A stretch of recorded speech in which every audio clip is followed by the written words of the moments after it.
So மகர ராசிக்கு கடந்த 8 வருஷமா இழந்த மரியாதை கிடைக்கக்கூடிய காலகட்டத்தில் இருக்கீங்க. வெற்றிகள் இவர்களை தேடி வரக்கூடிய வாய்ப்புகள் இருக்கு. அதாவது இத்தனை நாளா கழுத்தை பிடிச்சி தண்ணிக்குள்ள அமுக்கி வச்சுட்டு இருந்தார் சனி பகவான். இப்ப கழுத்தையும் விட்டுட்டார், தண்ணியும் இறங்கிடுச்சு. எங்க போனாலும் ஃபாரின் போறீங்களா, போங்க, தாராளமா போங்க. ஆனா வருஷத்துக்கு 2 தடவை நீங்க சொந்த ஊருக்கு வந்துடணும். அந்த குலதெய்வம் இருக்கக்கூடிய மண்ணுல நீங்க ஒரு நைட்டாவது ஸ்டே பண்ணணும். ஏன்னா அந்த குலதெய்வம்ங்கிறது அந்த இடத்துல உங்க முன்னோர்கள் நின்றுட்டு இருக்காங்க, லைன்ல கியூல நிக்கிறாங்க. முன்னோர்களின் ஆசீர்வாதமும் குலதெய்வ ஆசீர்வாதமும் இல்லாமல் எந்த மனிதனும் ஜெயிக்க முடியாது. மகர ராசியை பொறுத்த வரைக்கும் ராசிக்கு 3ஆம் இடத்துக்கு ராசிநாதன் சனி 3ஆம் இடத்துக்கு போறாரு. 1, 2 அதிபதி 3ஆம் இடத்துக்கு போறதுனால வெற்றிகள் இவர்களை தேடி வரக்கூடிய வாய்ப்புகள் இருக்கு. அதாவது எப்படி ராமாயணத்துல ராவணனுடைய அரசவையில நவகிரகங்கள் படிகளாக இருந்ததோ அது மாதிரி நவகிரகங்களும் மட்டுமல்லாமல் மகாலட்சுமி, வெற்றி லட்சுமி உங்க வீட்டு வாசல்ல உங்களுக்கு நண்பனாக நண்பியாக இருக்கக்கூடிய வாய்ப்பு இருக்கு. ஸோ மகர ராசிக்கு கடந்த 8 வருஷமா இழந்த மரியாதை கிடைக்கக்கூடிய காலகட்டத்தில் இருக்கீங்க. வருமான அதிகரிப்பு ஏற்படும், குடும்ப சந்தோஷம் ஏற்படும். குடும்பத்துல பிரிந்து போனவர்கள்லாம் உங்களை தேடி மரியாதை கொடுப்பாங்க. ஸோ இப்போ மகர ராசிக்கு ரொம்ப சூப்பரான டைம். அதாவது இத்தனை நாளா கழுத்தை பிடிச்சி தண்ணிக்குள்ள அமுக்கி வச்சுட்டு இருந்தார் சனி பகவான். இப்ப கழுத்தையும் விட்டுட்டார், தண்ணியை விட்டு வெளியில தண்ணியும் இறங்கிடுச்சு. ஸோ அதனால இவங்களுக்கு மூச்சு விட்டு நிம்மதியா இருக்கலாம். முதல்ல யாரெல்லாம் ஃப்ரெண்ட்ஸ் அவங்களெல்லாம் போய் பார்க்கலாம்ப்பா. பெரியப்பாவை போய் பார்க்கலாமா, பெரியம்மாவை போய் பார்க்கலாமா, சித்தப்பாவை போய் பார்க்கலாமா, மாமாவை போய் பார்க்கலாமா, எல்லாரையும் உறவுகளை பார்த்து உறவுகளை பேணக்கூடிய வாய்ப்புகள் ஏற்படும். அதே சமயம் யார் எதிரிகளோ அவர்களை இனம் கண்டு அவர்களை ஒதுக்கிட்டு இவங்க முன்னேறணும். என்ன அவன் பண்ணிட்டான் பார், அவனை நானும் பழி வாங்குவேன்ட்டு நிற்கக்கூடாது. அங்கேயே நிற்க ஸ்டாக்னேட் ஆகக்கூடாது, தாண்டி ஓடுறதுக்கு பார்க்கணுமே தவிர இப்பொழுது உழைக்கும் வெற்றி வாகை சூடக்கூடிய நேரம். இப்போ பழசை நினச்சிக்கிட்டு என்ன அவன் திட்டினான், பழசை பார்த்துட்டு இருக்கான், அவன் அங்கே தான் நிற்பான். எனக்கு ஒரு நண்பர் ஒருத்தர் சொன்னார், நீங்கள் கமெண்ட் வந்ததுன்னா கமெண்ட்டுக்கு ரிப்ளை பண்ணாதீங்க, திட்டி வந்ததுன்னா ரிப்ளை பண்ணாதீங்க. அவன் இன்னொரு 5 வருஷம் கழிச்சு பார்த்தாலும் அந்த இடத்துல கமெண்ட் திட்டிட்டு தான் இருப்பான், நீங்கள் முன்னேறிட்டு போங்க அப்படின்னாரு. அது மாதிரி மகர ராசிக்கு இப்பொழுது அட்வைஸ் என்னன்னா, யாராவது உங்களை பழி வாங்கணும், நீங்க பழி வாங்கணும்னு நினைச்சீங்கன்னா அவனை பார்த்து பின்னாடி திரும்பிட்டு போயிட்டே இருங்க. நீங்க முன்னேற பாருங்க, உங்களுக்கு நன்மைகள் ஏற்படும். இவ்வளோ நல்ல விஷயங்கள் இருக்கு. அப்போ கண்டிப்பா அவங்க தொழில் சார்ந்த விஷயங்கள் ஈடுபடலாமா, இல்லை வேலை மாற்றம் ஏதாவது நடக்கலாமா? சார் அவங்க கிட்டத்தட்ட 7 வருஷம் கழிச்சு மறுபடியும் லைஃபை திருப்பி ஆரம்பிக்கிறாங்க. 7 வருஷம் கழிச்சு திருமண யோகம். திருமணமாக இருந்தால் கணவன் மனைவிக்குள்ள ஒற்றுமை ஏற்பட்டு மறுபடியும் இத்தனை நாளா பிரிஞ்சிருப்பாங்க. இந்த ஆள் சம்பாதிக்கவே இல்லைன்ட்டு மனைவி சொல்லிட்டு போயிருப்பாங்க. அந்த ஆளை திருப்பி கூட்டிட்டு நீ சம்பாதியா, உன் கூட நான் இருக்கேன்னு சொல்லி அவங்க தான் முன்ன தள்ளுவாங்க. ஸோ அந்த மாதிரி சொந்தமா தொழில் பண்ணக்கூடிய சூழ்நிலை அமையும். அந்த தொழிலுக்குண்டான முதலீடுகள் பண்ணக்கூடிய வாய்ப்புகள் ஏற்படும். அதுவும் அந்த அம்மா தான் கொடுக்கும், மனைவி கொடுப்பாங்க. இல்லை மனைவி வீட்டு வழியில் சொந்தக்காரங்க யாராவது கொடுப்பாங்க. என்னால் முடிஞ்சது ஏதோ இவ்வளோ நீங்கள் சொல்கிறீன்ட்டு இந்த ஒரு 1 லட்ச ரூபா தரேன், இதை வச்சு ஆரம்பி அப்படிம்பாங்க. நல்ல விஷயங்கள் நடக்கிறதுக்குண்டான யோகம் இருக்கு. வியாபாரம் முதலீடுகள் செய்யக்கூடிய வாய்ப்புகள் ஏற்படும். ஸோ எல்லாமே இவங்களுக்கு இப்போதான் உலகமே திறக்குது. எப்படி 1991 இந்தியா குளோபலைசேஷன் திறந்து விட்டதோ PV நரசிம்மராவ் காலத்தில், அதே மாதிரி இவங்க வாழ்க்கையில மகர ராசிக்கு இப்போதான் அவங்க வாழ்க்கையை உலகத்துக்கு திறக்கிறாங்க. இவங்க வீட்டு ஜன்னல்லேருந்து எல்லாத்தையும் திறக்கிறாங்க. ஸோ சூரிய வெளிச்சம் வீட்டுக்குள்ள வரும், சந்தோஷம் வீட்டுக்குள்ள வரும், நிம்மதி வீட்டுக்குள்ள வரும், உழைப்பு வீட்டுக்குள்ள வரும், வெற்றி வீட்டுக்குள்ள வரும், வருமானமும் வரும்.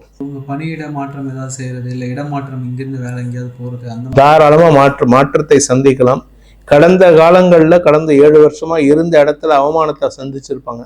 இப்போ புதிய இடம், புதிய வாழ்க்கை, புதிய உலகம், புது லைஃப் ஆரம்பிக்க போறாங்க.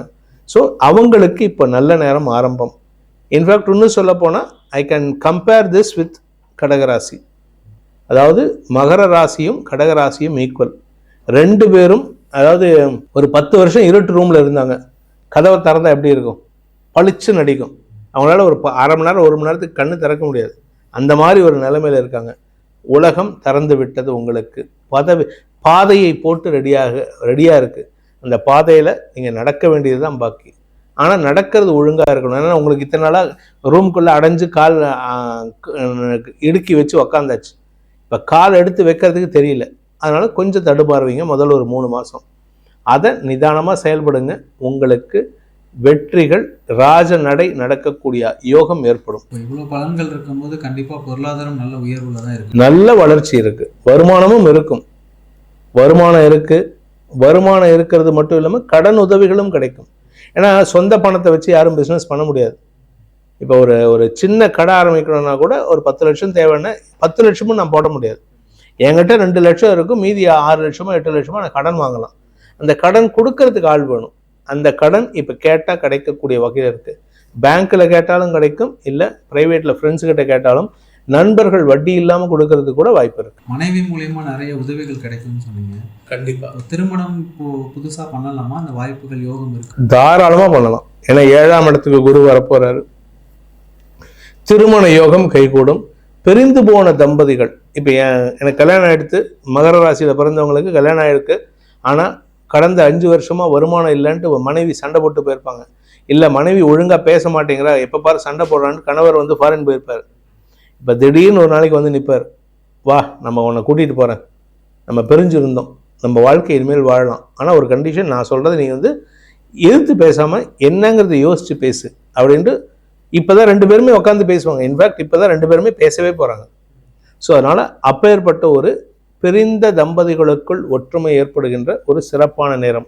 ஸோ பிரிந்தவங்களுக்கே இருக்கும்போது புதுசாக கல்யாணம் ஆகிறவங்க இன்னும் அந்யோன்யம் அதிகரிக்கக்கூடிய வாய்ப்புகள் இருக்குது. இவர்களுக்கு எந்த அளவு சார் இந்த சனி பயிற்சி பலன் கொடுக்கும்? 90 to 92%. குருவும் ரொம்ப சூப்பராக இருக்காரு. குரு வருமானத்தை கொடுக்குறாரு, நண்பர்களை கொடுக்குறாரு, பெரிய மனிதர்களின் தொடர்பை கொடுக்குறாரு, கௌரவத்தை கொடுக்குறாரு.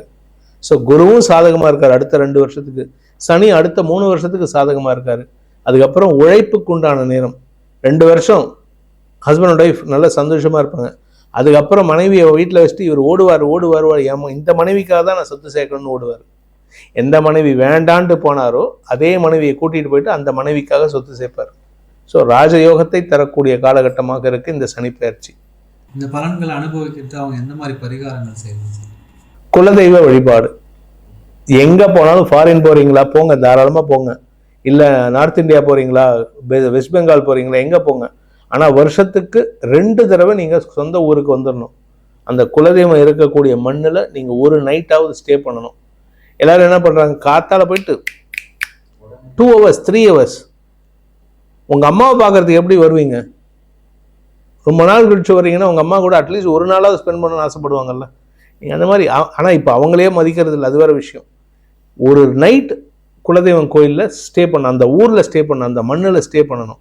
அந்த நைட் அங்கே ஸ்டே பண்ணுங்க. அடுத்த நாள் காத்தால குளிச்சுட்டு போயிட்டு தெய்வத்தை சன்னிதானத்துக்கு போயிட்டு பிரார்த்தனை பண்ணிட்டு, அடுத்த வருஷம் அடுத்த 6 மாதத்துல நான் திருப்பி வரணுமா, நீ எனக்கு துணை இருக்கணும் அப்படின்னு சொல்லி பிரார்த்தனை போங்க.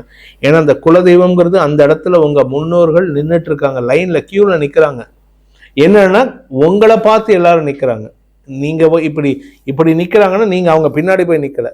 நீங்கள் போய் நிற்கும்போது உங்களை பார்த்து அந்த குலதெய்வத்துக்கு பின்னாடி எல்லா முன்னோர்களும் நிற்கிறார்கள்.